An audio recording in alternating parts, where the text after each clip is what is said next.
Hey guys, and welcome to this edition of the Heel Tough Blog Podcast. Been a lot of interviews so far over the past couple of weeks, so now it's time to start turning to where we talk about some of the stuff that's going on throughout Carolina athletics right now, football-wise.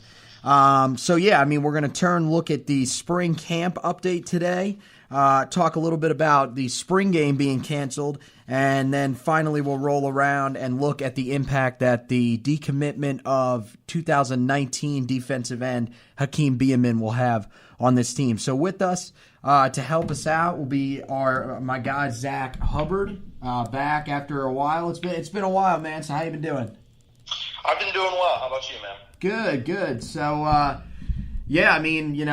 I'm assuming, like everyone else, basketball season is over. So, just how excited are you for football season right now?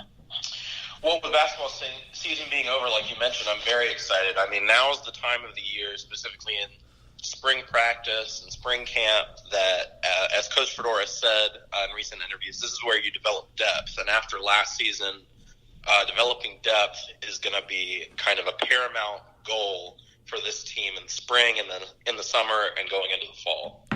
Yeah, so it really does start with with spring camp. They've already jumped into it. It started back I think it's been about 3 weeks now. They had their break for spring break, and so now they're in full swing. I know you're on campus. Have you been able to get out there to see anything, or not really? I've been able to get out there a little bit. With Coach Fedora, he likes to keep things close to the vest. Not really as much of a media presence in practices as you would have at other schools per se, but I've certainly been there a couple times. I've certainly, seen clips from other websites and other services that have shown, pictures.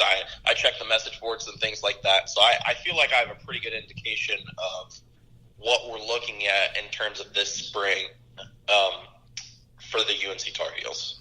Yeah, I know on here we talked to Pat James of GoHeels.com, so, we got a little bit of information. But the thing that I think definitely helped a lot of people out was the interview that Coach Fedora did on Thursday with the media.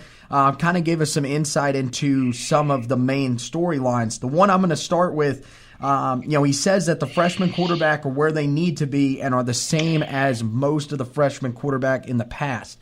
For most, maybe this is a good thing, but for me, I'm not going to say it's discouraging, but being a guy that was really high on Jace Ruder and a guy that was sort of wondering a little bit about Cade Fortin, when he says that they're on the same level as some of these other freshmen, to me that just sounds like these guys are they're not at that level yet where they're going to be able to come in and have an impact as a true freshman. Maybe that's just me. I don't know if you were able to see that interview, but what do you think about what Coach Fedora is saying right there in terms of the freshman quarterback?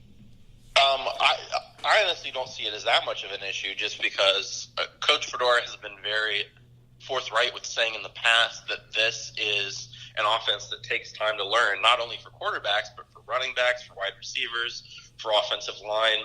So it's really not discouraging for me that the freshman quarterbacks didn't come in and have an immediate impact, immediately see the first team reps given to them.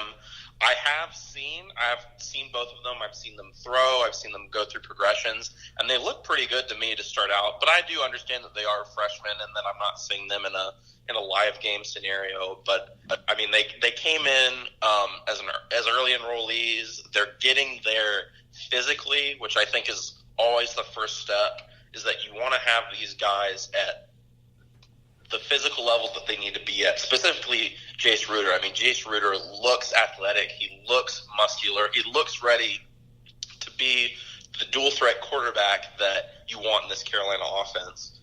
And the other side of that, I think, is that Coach Fedora has also said about the two incumbent quarterbacks, and Nathan Elliott and Chaz Surratt, is that they have taken steps forward.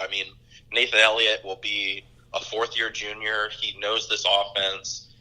And Chaz Surratt as well, over spring break, went and worked with a quarterback coach in California, I believe, Coach Fedora said either in that interview on Thursday or one before that he feels more confident now. He feels more in control of himself, which I think is what we were really asking for with Chaz. So it's not as disheartening to me that the freshmen aren't stepping up immediately, because I think that the two upperclassmen that we have are really going to take a step forward this spring and in going to this fall. I heard that about Chaz, and yeah, for sure, that's definitely encouraging to hear that he went out there. And, Coach Fedora really told the media, even just being able to, watch him these couple of days after spring break has been a lot better from Chaz. I really hope that his confidence has gone up, because I think, we saw that last year with him at, a certain point he started to lose a bit of confidence, and that's what started to hurt his game. So, yeah, I mean, if he takes a step, that would definitely be huge. These freshman quarterbacks, I think, man, I don't know. Jace Rutter seems like that guy that could be the future, so I was hoping maybe he could come in and immediately come out with a bang, maybe be a little ahead, because when I consider what they're going to look for in freshman quarterback, I'm thinking that Larry's saying, okay, they're at the same spot as guys in the past like Surratt, guys like Nathan Elliott when they were freshmen. But I mean, I was kind of wondering maybe if one of them could be like Mitch Trubisky. But if one of those incumbents definitely step up, yeah, that shouldn't be something that we really have to worry about too much. One of the other things that he focused on in there, I know there was a question that was asked about Anthony Ratliff-Williams' development, and I've seen it from some of the other guys out there as well, especially Taylor Vippolis. Right now, he seems to be taking it even to another level, from the level that he was out last year where he led the team in receiving. You've been out there. Have you seen anything that you've really liked from Anthony Ratliff-Williams? And do you believe that he is ready to be a guy that maybe not only takes over a number one role on the team, but could, become one of those guys, as Taylor Vippolis said, that could be a first-team All-ACC wide receiver? I've seen a lot of good things from him, and I've watched him a little, and I've seen these things from Taylor Vippolis and others about how, and from Coach Fedora as well, about how Anthony showed last season his athleticism, his speed. He's shown that he can be a high-quality, efficient ACC wide receiver, but now it's really working on the technique of it all. I mean, Anthony's a guy that came out of high school, played quarterback in high school. He was more of an athlete, so it took some time to learn sort of the ins and outs of being a wide receiver, but I think that's paying dividends now. I mean, we're seeing last year, we saw the skill that he has. Now he's working on, route running. He's working on avoiding his man.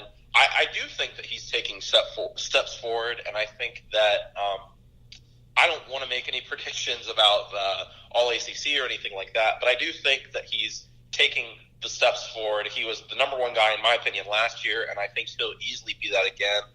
I really like what I think he's going to contribute this upcoming season, but I like the other guys around him as well. I mean, right now with the ones are him, Anthony, Daz Newsome, and Bo Corrales, which are two guys that I know that we're both really high on as wide receivers in this offense. And now they've had a season to kind of learn the scheme, to learn how to block a little bit more. I mean, you have Daz Newsome with his speed, and you have Bo Corrales that's about 6'4", 6'5", kind of that long, lean, deep threat. And then you have other guys that are going to get reps this season. I mean, a lot of guys have talked about, the early enrollee freshman, De'Ami Brown, that's already gained weight and has gained experience being an early enrollee.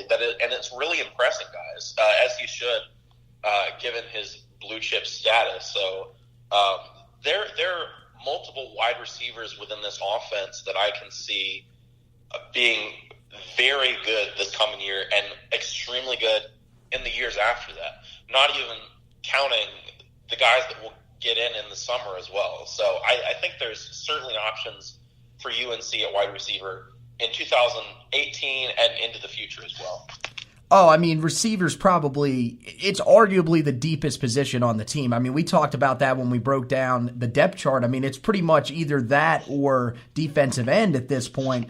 And yeah, Dyami Brown really getting a great start is awesome, especially with the fact that all of the attention coming into camp really was focused on what is Jordan Adams going to do. He's our guy that we think is going to have the biggest impact early. And Dyami Brown showing us, hey man, that he may not be that number one guy to have an impact. It may be him that instead shows up and has the biggest impact his freshman year. That's not to discount anything against Jordan Adams. It's just Dyami Brown is really, really stepping up big time and is one of the guys that's really been talked about a ton out of camp. One of the other guys that definitely showed up, this kind of getting away from the Fedora interview, and we'll get back into that in just a second. Malik Robinson is a guy that really has shown up on a lot of people's radars. This was a guy that, I was considered to be possibly in a battle for that vacant Sam linebacker spot that was left behind by Kason Collins. But, most people, I think, coming into spring camp thought, Dominic Ross probably has a pretty decent grip on that one. But right now, man, Malik Robinson's making a push. A lot of people talking about his great athleticism, his good coverage ability. And it showed a little bit last year on special teams. What have you seen? And I know you've seen it online, but even just being out there, what have you seen from Malik Robinson that you think could, help him be an impactful player this coming season? For my opinion, all of the reports are true. He really is a guy that has stepped up as a contender in the linebacker core this offseason. He was a guy that played special teams last year as a true freshman, which is always, to me, a lot of people may not know about that. That's a big deal. If you have a guy that you're bringing in as a young guy, as a true freshman, that you want to develop early and develop into a solid, efficient player within your defense, they play on special teams early. They play as a true freshman. They play as a redshirt freshman, so on and so forth. So that sign to me was an early sign that this is a guy that can contribute early and often within the linebacking core. Now, within practice so far, it's been mainly Jonathan Smith, as we know from last season, and Dominic Ross kind of in with the ones.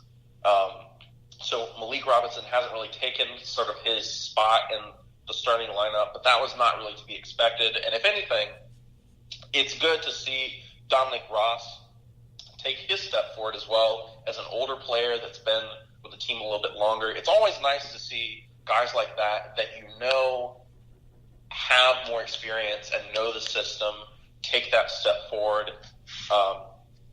But I do think Malik Robinson will be a linebacker that plays early and often. Maybe not as a starter, but linebacker, like defensive line, not as much as defensive line, but like defensive line is a position that you have to rotate bodies at. It's a physical position on the football field. So I think he's going to play. I think he's going to play a lot.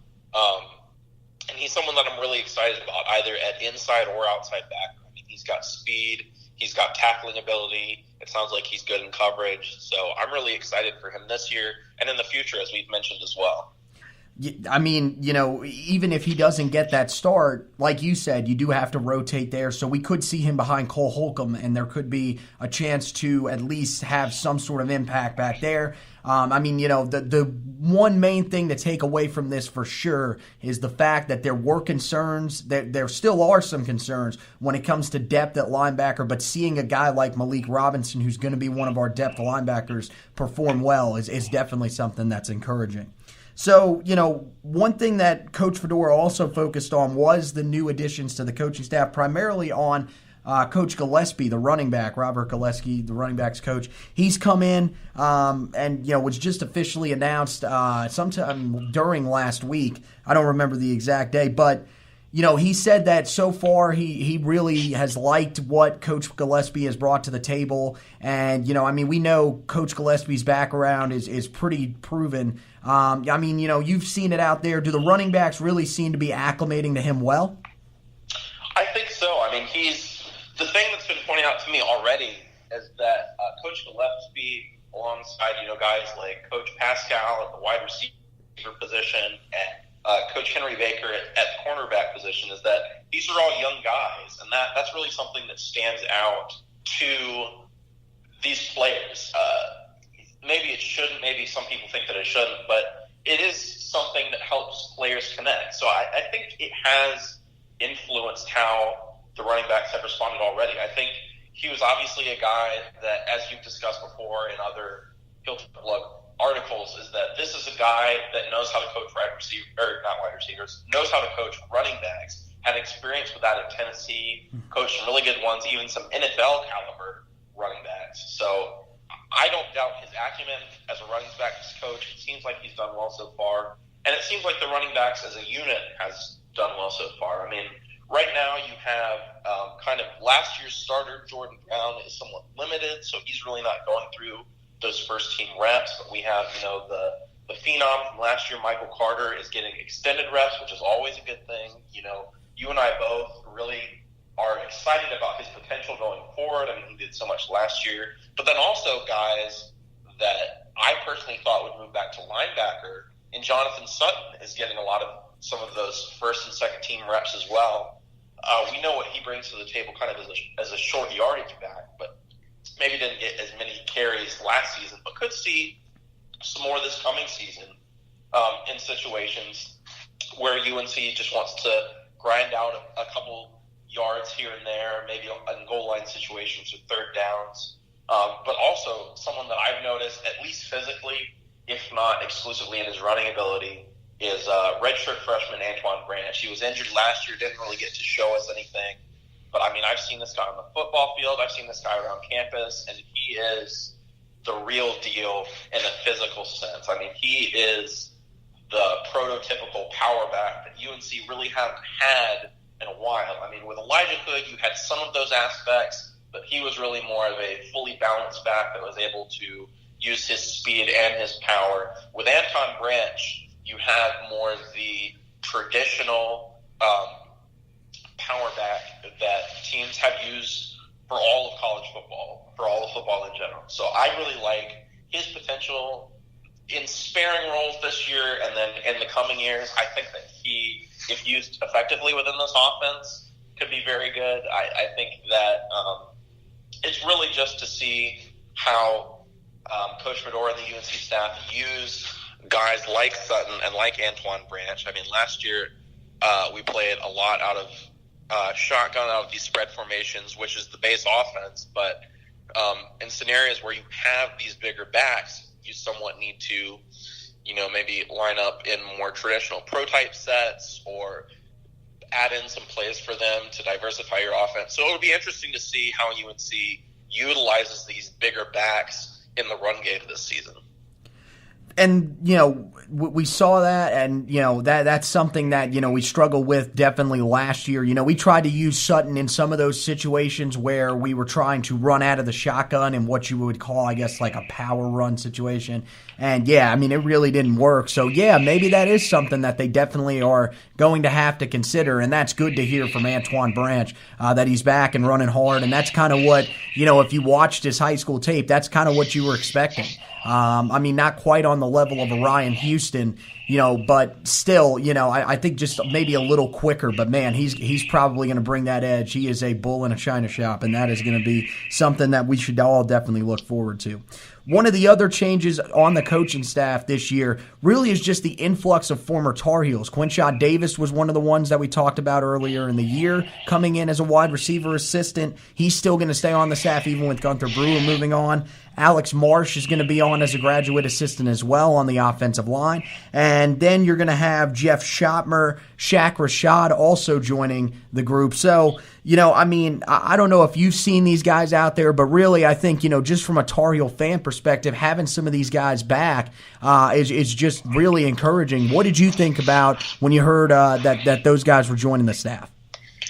It was exciting for me as a Tar Heel fan and as a Tar Heel student that saw these guys play in person not 1 or 2 years ago. And now they're back and are involved with the team again and are involved in the administrative aspect of that. I love that. I love whenever a staff can take in its own guys and its own players to kind of build the program up and build up the staff. And I think having players that are so recently connected to the program, guys like Quinshot Davis, guys like Jeff Schottmer, Shaquille Rashad, allow you to have more of that, not only the youth, but more of a I've been in your shoes sort of aspect with the players. I mean, all of these guys can share their experiences that are not that far connected from the experiences of the college players that we have now. So it's something I really like. It's something that I think is going to be helpful to the team and to the program going forward.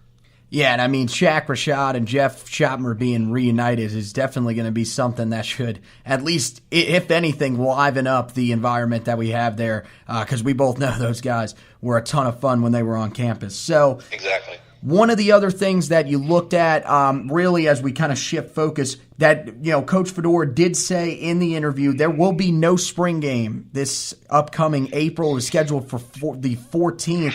That has been canceled, unfortunately. It comes with the stadium still being renovated. I know if anybody saw the interview with them, even in the background, you could see that everything is removed and they're still trying to install some seats. But at the same time, I know I saw a picture that was taken by Todd Green the other day, who's a great journalist, a guy that does great graphic work for Tar Heel fans, if you want to check that out. But, there looked like there's a pretty good amount of seats, if not that entire away side is already in place. So, something that I was kind of wondering, and I know, with you being there, is that what has happened? Is the entire away side already done and ready to go? From everything I've seen, it looks just about done. I mean, with projects like that, you never really know if it's done. I mean, I know there's a lot of little stuff that they have to do, but from everything I've seen, it looks like everything is done. So, I mean, the construction isn't really an issue. So people are still somewhat upset about not having a spring game. And I understand that as well. I feel somewhat upset. I was looking forward to going, and as was shared in the Inside Carolina podcast, a fellow podcast this past week by Greg Barnes that works with Inside Carolina, with your program, you have to have opportunities for fans to feel a closeness with the program. And that's what the spring game does. It allows you to see these guys early. It allows you to develop even somewhat of a connection outside of the regular season. And that's important to people. So to that aspect, I am a little upset that they canceled it. I don't know if it's the best thing for the program in terms of fan support, in terms of a general connectedness within Chapel Hill and the surrounding areas and around the state for Tar Heel fans with this team. But as Coach Fedora stated, having a spring game counts as one of your practices. And the spring game is kind of a different atmosphere than it would be for, a closed scrimmage and a closed practice and things like that. And this is a team that needs to have these practices. I mean, as we've said, developing depth here is paramount, especially with so many guys injured. I mean, you have Jordan Brown, as I mentioned, injured. You still have Thomas Jackson, Rontavious Groves injured. Offensive line, you have J.J. McCargo, William Sweet. You have a couple defensive linemen, some linebackers, even some defensive backs. You have injuries essentially at every level of the team that still aren't able to practice here in the spring. So it's paramount for these younger guys to get reps in spring and to develop physically here in spring and to learn the offense and the defense here in spring. So from that aspect, I'm not really worried about not having a spring game because I think that it will pay dividends for this team in the fall, and it could have an impact on them being better in 2018 than they would be maybe if they hadn't had that extra scrimmage or extra practice. Yeah, I mean, for sure, developing talent is key. And, if Coach Fedora says that they really do need that to try to get the guys enough reps, that's kind of where he's going with, saying that, they're the developing depth thing. When you go to a spring game, you really don't have your chance to rotate everybody that you'd really want out there. I think we kind of saw that last year when they played in Fetzer. From that aspect, it's you can definitely understand where he's coming from on that by not being overly disappointed by it. I mean, I definitely think there's probably some disappointment. More than likely, one of the ESPN channels would have picked it up, or it would have been on the ESPN app. So having some exposure is never really a bad thing. And, I mean, being in a game situation might also be something that, maybe they would want to see what how they could handle it with some crowd there. I mean, from an aspect of maybe, just looking at kind of like a devil's advocate type thing for both sides of why to hold the spring game and why not. I feel like I don't really understand the move to cancel it if you're thinking that we're not going to have enough seats. I'm going to be really honest with you. Nobody goes to the spring game. Unless you are a diehard fan, most of you are not going to be out there. So, in all honesty, there really is room in the stadium. I mean, we're not filling the stadium to its capacity for a spring game. That's just not usually how it works for us.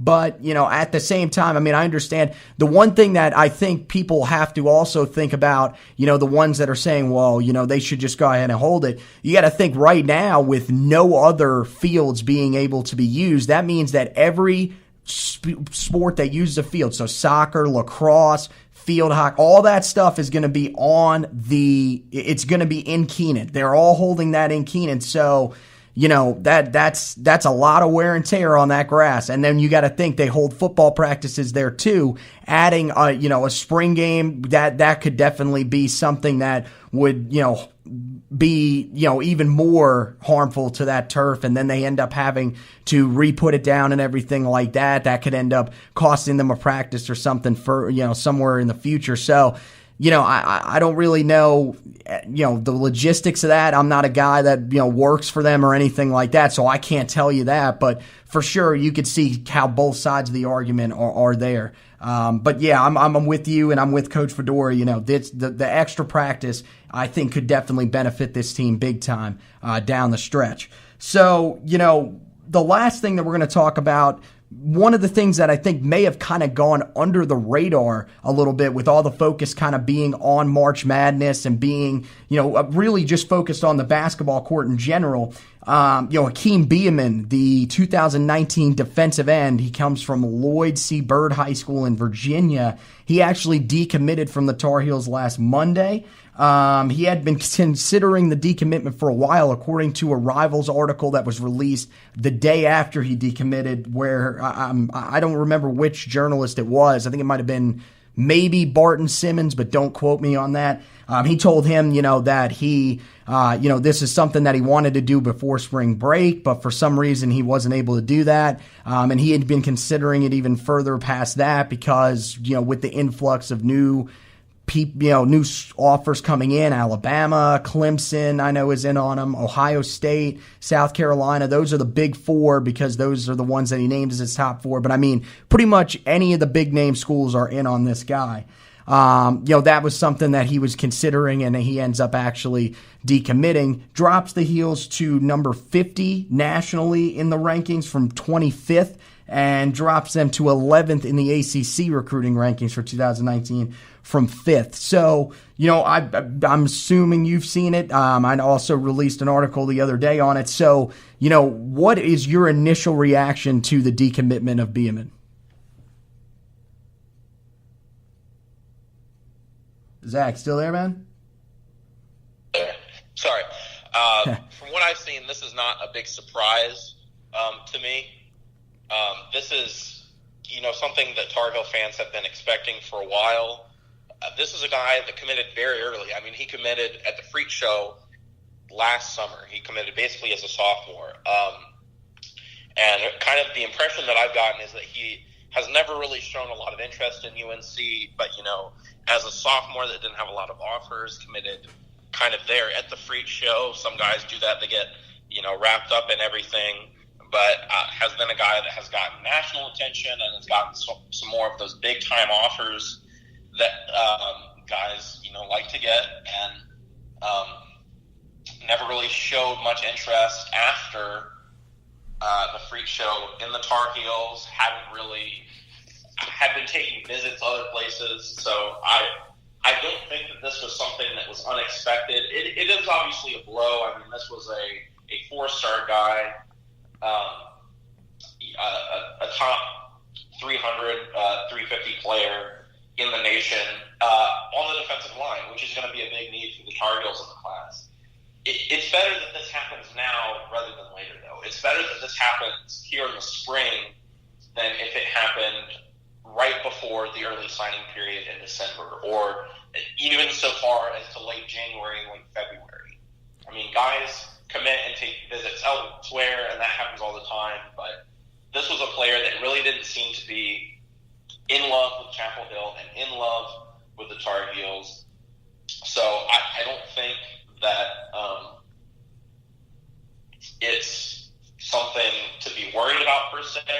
I mean, UNC is going after a lot of defensive targets, specifically in the defensive line, including 5 in-state defensive linemen. So I don't think that this loss is huge for the 2019 UNC recruiting class. I think this is a minor setback, and I think it's something that we'll have to work towards in the future.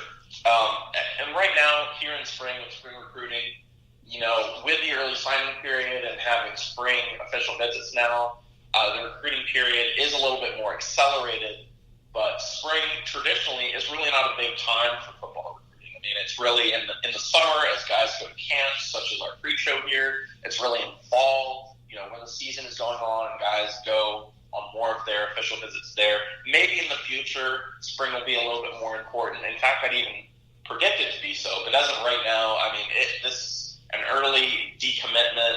Everything is still up in the air, especially for the Tar Heel class, only 2 commitments. So it stings, obviously, to have a guy decommit, especially one that looks to be pretty talented.